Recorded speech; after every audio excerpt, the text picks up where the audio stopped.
अफसोस की बात कि माधुरी पूरे दिन पानी और भोजन के बिना जंजीरों में जकड़ी रहती है। जंजीरों से उसके हाथों पर निशान पड़ गए थे। प्यास, प्यास। वो इसे जोर से कह सके ये भी उसके लिए मुश्किल था। उसने अपनी पूरी ताकत का इस्तेमाल किया। सुलोचना ने देखा, अरे स्वप्ना, वो माधुरी प्यास से चिल्ला रही है और चिल्ला चिल्ला कर अगर वो मर जाती है तो ये हमारे लिए एक अनावश्यक सिरदर्द होगा, क्योंकि इल्जाम हम पर आएगा। उसे पीने के लिए थोड़ा पानी तो दे देती तुम। नहीं माँ, वो सिर्फ नाटक कर रही है, वो नहीं मरेगी। उसके बारे में मत सोचो। मुझे तो उससे नफरत महसूस होती है। क्या आप उसकी माँ ने आपके साथ जो विश्वासघात किया है उसे भूल गई हैं? अरे बुद्धू लड़की, मैं तुम्हारी माँ हूँ। मैं इसे अपने अनुभव से कह रही हूँ। मैंने तुमसे 100 गुना ज्यादा जिंदगी जी है। अगर वो एक ही बार में मर जाती है तो हमारा गुस्सा कैसे दूर होगा? हमारा गुस्सा तब दूर होगा ना जब उसे हर दिन हमारे हाथों तिल तिल कर मरना होगा। तुम्हें ये बात नहीं समझ आती है क्या? हाँ, मैंने इस बारे में सोचा ही नहीं।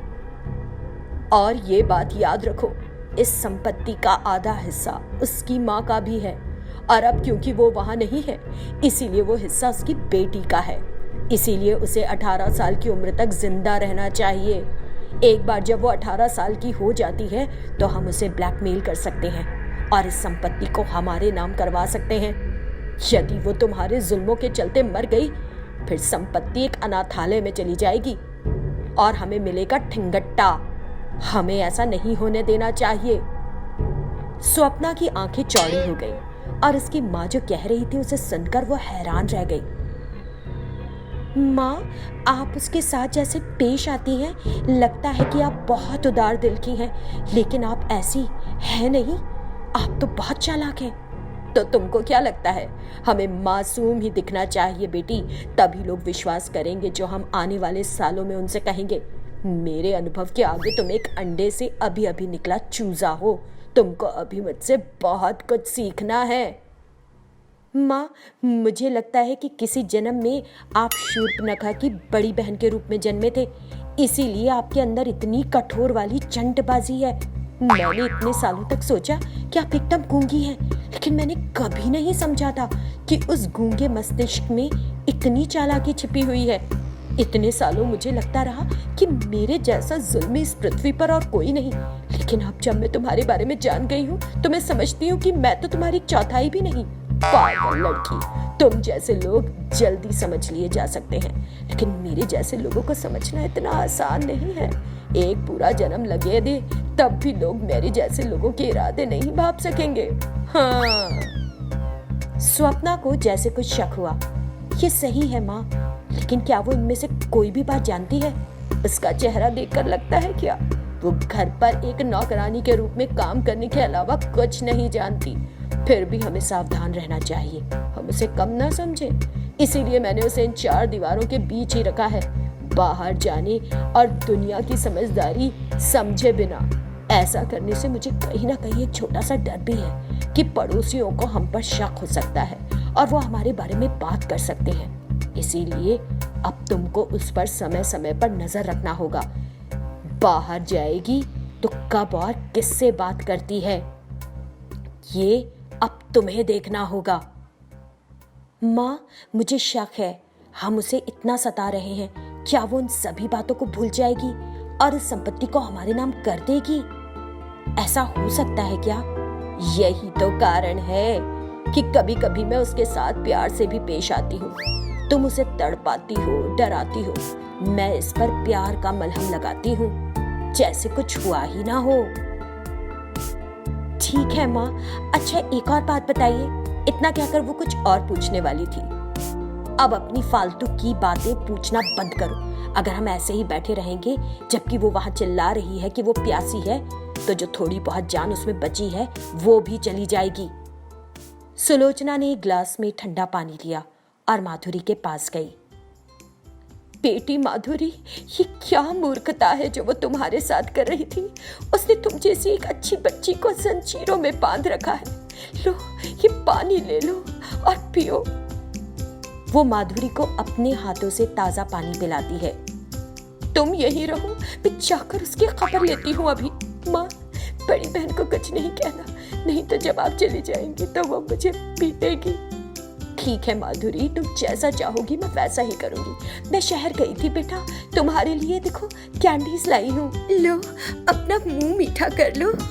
वो अपने हाथ से माधुरी की जंजीरों को खोल देती है और लाई हुई कैंडीज माधुरी को देती है और उस पर जबरदस्ती का प्यार दिखाती है।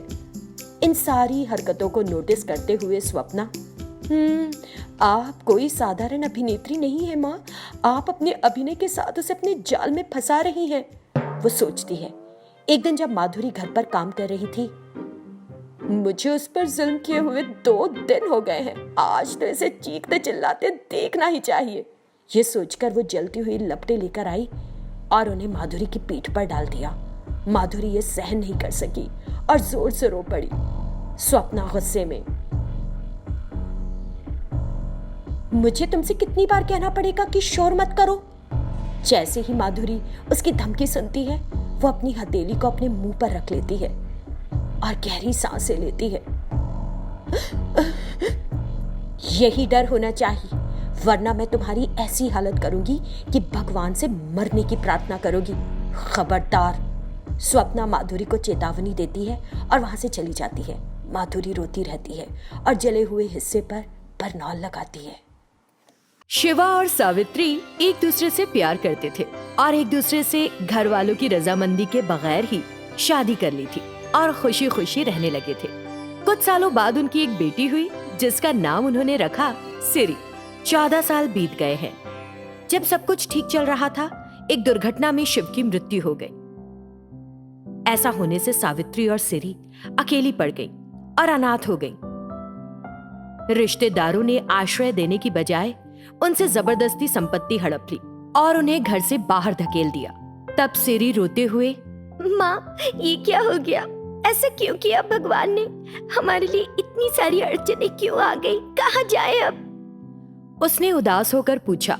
सावित्री को समझ नहीं आया कि उससे क्या कहे। घबराओ मत सिरी, मैं हूं ना तुम्हारे साथ। उसने उसे सांत्वना दी। वे घर से बाहर आ गए। थोड़ी देर बाद, माँ, मैं भूखी हूँ माँ, और बहुत थक गई हूँ। अगर मैंने कुछ नहीं खाया तो मैं बेहोश हो जाऊंगी, कुछ दे दो ना। उसने कहा तो सावित्री ने उसकी हालत को समझते हुए कहा, जरा थोड़ी देर रुक जाओ बिटिया, थोड़ा आगे चलते हैं, फिर मैं किसी से खाना मांग कर दूंगी तुम्हें। इस तरह वे कुछ दूरी तक चली गई। वहां उन्होंने एक होटल देखा। फिर सावित्री ने सिरी को रोककर प्यार से कहा, सिरी, तुम यहाँ बैठो, मैं उस होटल में जाती हूँ और तुम्हारे लिए कुछ खाने को लाती हूँ। हमारे पास तो पैसे ही नहीं है, कैसे खरीदोगी? मैं लाती हूँ, तुम यहीं रुको। फिर वो उस होटल के मालिक के पास गई। बाबूजी, क्या आप मुझे कोई काम दे सकते हैं? आपको पैसे देने की आवश्यकता नहीं, मेरी बेटी भूखी है, बस उसे कुछ खाने के लिए दे दीजिएगा, इतना काफी होगा। जो कर्मचारी पहले से यहाँ काम कर रहे थे, उनके पास भी अब कोई काम नहीं है। मेरे पास नहीं है कोई भी काम वाम। जाओ, चली जाओ यहाँ से। उसने उसे वहां से चले जाने के लिए कह दिया। ये सुनकर सावित्री उदास हो गई। वो सिरी के पास पहुंची और रोने लगी। तब सिरी, आपको खाना नहीं मिला ना माँ? उसने ऐसे पूछा तो उदास सावित्री जोर जोर से रोने लगी। तब सिरी ने उससे प्यार से कहा, माँ, तुम उदास क्यों हो? मुझे अब भूख नहीं लग रही है, तुम रो मत। उसने कहा ही था कि इस बीच एक व्यक्ति उनके पास आया। मैंने तुमको कुछ समय पहले होटल में देखा था, काम की जरूरत है क्या? हाँ, मैं कोई भी काम कर लूंगी। कहाँ जाना है? एक बड़े घर में नौकरानी की जरूरत है, अगर करना चाहती हो तो बता दूं। अंधा क्या चाहे 2 आंखें, ले चलिए मुझे वहाँ। उसके हाँ कहने पर वो आदमी उसे एक बड़े घर में ले गया। घर की मालकिन है शकुंतला। उसके पास पैसा खूब है, लेकिन शिष्टता बिल्कुल नहीं। वो गरीब लोगों को नीची निगाह से देखती थी। वो उसे उस घर में ले गया और मालकिन से मिलवाया। फिर शकुंतला उस आदमी से बोली, ठीक है, मैं बात कर लूंगी, तुम जाओ यहाँ से। जी अच्छा मैडम। वो चला गया। फिर सावित्री से शकुंतला बोली, तुम दोनों के नाम क्या हैं? उसने पूछा तो सावित्री ने थोड़ा आगे बढ़कर नाम बताना चाहा। अरे, दूरी बनाए रखो, मेरे पास आकर मत बात करो, दूर ही खड़ी रहो दोनों, पास क्यों आ रही हो? उसने उनसे अछूतों की तरह बर्ताव किया। सावित्री कुछ नहीं कह सकी और अपने नाम बताए। ठीक है, तुम दोनों उस बाहर वाले कमरे में रह सकती हो। वो भी हमारे ही घर का हिस्सा है। हमने इसे नौकरों के लिए बनाया है। तुम वहाँ रह सकती हो। उस कमरे में जरूरत की सारी चीजें हैं। सुबह आकर घर की सारी सफाई करो और सबसे जरूरी बात, मेरी अनुमति के बिना अंदर मत कदम रखना। बात समझ में आ गई? ठीक है मेम साहब। उसके ऐसा कहने पर शकुंतला ने उसे कुछ एडवांस पैसे दिए। उसने ले लिए और दोनों उस कमरे में गए। अचानक सावित्री को याद आया कि सिरी भूखी है। उसने खाना बनाया और सिरी को खिलाने लगी। माँ, वो हमारे साथ अछूतों जैसा व्यवहार क्यों कर रही थी? अमीर लोग ज्यादातर ऐसे ही होते हैं, लेकिन हर कोई ऐसा नहीं होता। जो भी हो, उसने रहने के लिए कमरा और काम दे दिया, है ना? माँ, फिर अब मैं स्कूल कैसे जा पाऊंगी? कुछ दिनों के बाद मैं तुम्हें अच्छे स्कूल में भर्ती करा दूंगी, फिक्र मत करो। उसने कहा। कुछ दिन बीत गए हैं। एक दिन सिरी खेल रही थी। शकुंतला ने उसे बुलाया। सिरी उसके पास गई। बताइए मेम साहब। दुकान जाओ और इस लिस्ट में लिखा सामान ले आओ। सीधे घर में मत घुसाना। मुझे बाहर से बुलाना, मैं आ जाऊंगी। उसने उसे एक लिस्ट और पैसा दिया। वो उसे ले गई और किराने का सामान ले आई। सामान लेकर आते आते सिरी को शकुंतला की दी हुई चेतावनी याद नहीं रही। उसके बारे में भूल गई और सीधे बेडरूम में चली गई। वहाँ शकुंतला अपने बेटे के साथ खेल रही थी। अचानक उसने सिरी को आते देखा और उसे बहुत गुस्सा आया। अरे लड़की, मैंने तुमसे कहा था ना कि सीधे अंदर मत आना। फिर से तुम अंदर कैसे आ गई? निकलो यहाँ से, बाहर जाओ। उसने उसे एक थप्पड़ मार दिया। सिरी रोने लग गई और अपनी माँ के पास गई और उसे बताया कि क्या हो गया। उनके घर के अंदर अब कभी मत जाना बिटिया। पता नहीं शकुंतला इंसानों को इंसानों की तरह कब देखना सीखेगी। ऐसे ही कुछ दिन और बीत गए। एक दिन शकुंतला काम पर जा रही थी। उसने सिरी को फिर बुलाया। मैं बाहर जा रही हूँ, बेटा अंदर खेल रहा है। अंदर मत जाना, लेकिन बाहर से पहरा देना। अगर बच्चे को छुआ तो तेरी खाल खींच लूंगी। ये कहकर वो चली गई। बाहर खड़ी होकर वो बच्चे की रखवाली कर रही थी। बच्चा खिलौने के साथ अंदर खेल रहा था। इसी बीच एक बड़ा सांप कहीं से आ गया। सांप हॉल में घुस गया और बच्चे को काट लिया। बच्चा जोर से चिल्लाया। सिरी उस सांप को देखकर घबरा गई। अपनी माँ के पास दौड़ी और उसे बताया। दोनों घर के अंदर गए और बच्चे को उठाकर अस्पताल ले गए। थोड़ी देर बाद घर पर शकुंतला आई और देखा कि घर पर कोई नहीं है और बेहद डर गई। हे भगवान, मुझे लगता है कि इन दोनों ने मेरे बच्चे को किडनैप कर लिया है। क्या करूं? उसे शक हुआ और वो परेशान होकर बाहर आई।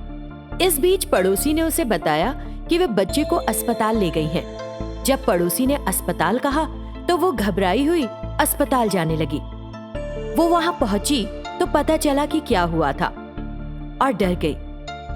फिर डॉक्टर ने बताया, इन दोनों ने आपके बेटे को जीवन दान दिया है। 2 मिनट की भी देर हो जाती तो आपके बेटे की मृत्यु हो सकती थी।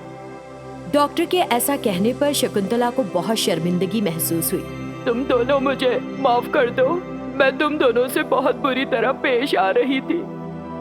उसने उन्हें उसे क्षमा करने के लिए कहा। उस दिन से वो अपने घर के सदस्यों की तरह उनकी देखभाल करने लगी।